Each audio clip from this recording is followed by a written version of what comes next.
Today's video, we're going to be discussing maximizing your assets, reinvesting in them, and using those to maximize your cash flow at the end of the year.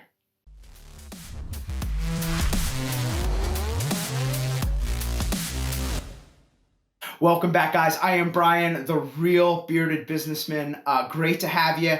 If you are a return viewer, welcome, thank you. Appreciate you sticking around and seeing where we're going here with the channel. If you're new, welcome, enjoy, I hope you like it.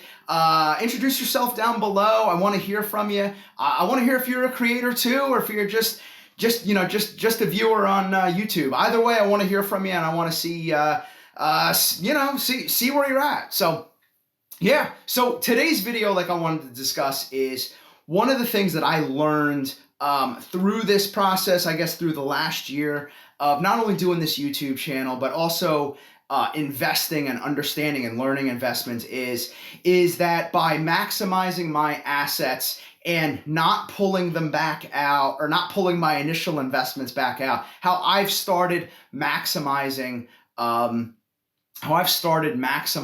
my financial gain. And it's not awesome after the first year, but I can absolutely see the path and the roadway to how, 5 years from now or 10 years from now, this is going to be just it's going to be crazy. And where I may sit there and say, hey, I'm not making that much money at the end of year one, but maybe at the end of year 5 or year 10, I'm just like surprised by how much money I make, right? So I'm going to go to the whiteboard real quick, so give me a second. All right, guys, welcome back.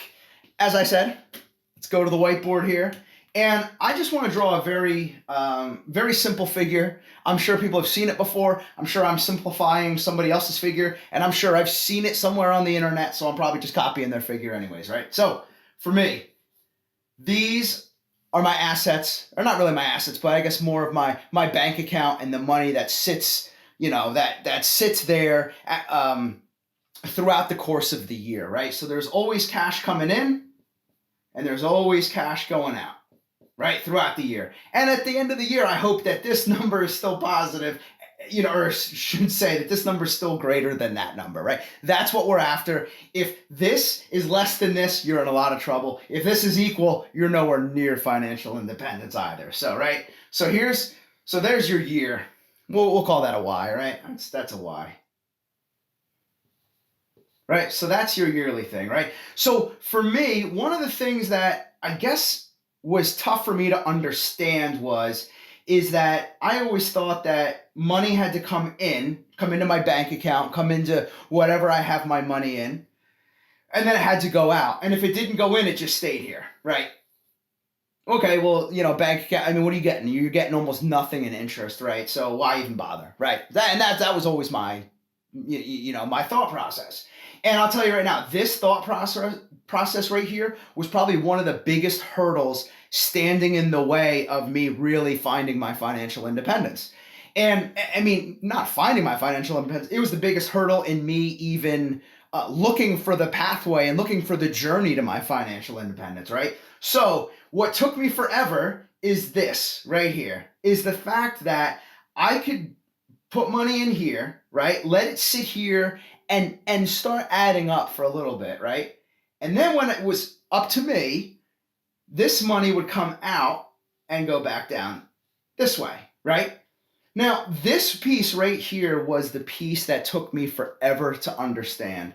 And this piece right here is the assets piece. This right here is what I'm trying to maximize in 2020, and I guarantee I'm going to be doing it in 2021 and probably all the way for the next 10 years. And I always want this piece to keep getting bigger and bigger and bigger. So you're probably sitting there going, all right, well, I got the figure, but what does that really mean? And what it really means to me is I did a video a couple weeks ago, I think, and it was all about where I was income-wise from all my side hustles and my YouTube channel put together.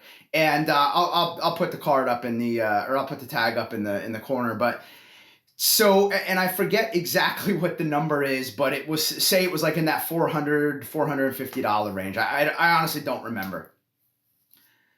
What is important to me is that I understand that that $400 or $450 number is never going to be 450 again. And I'm working to make sure that it's never going to be 450 again.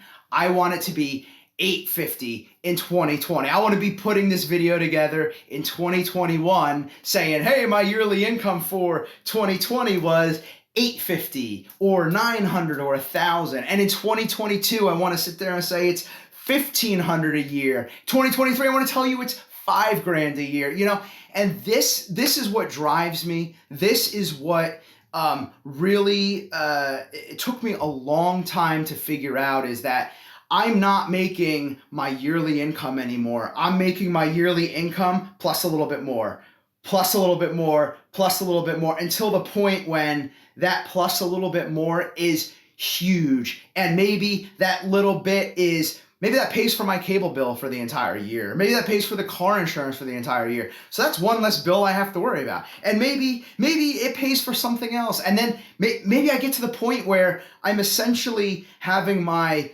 dividends or having my assets, maybe I'm having them pay my mortgage for me. And that right there is like, so that would be huge, to have basically a free mortgage every year or every month, which would equate to having a free mortgage every year.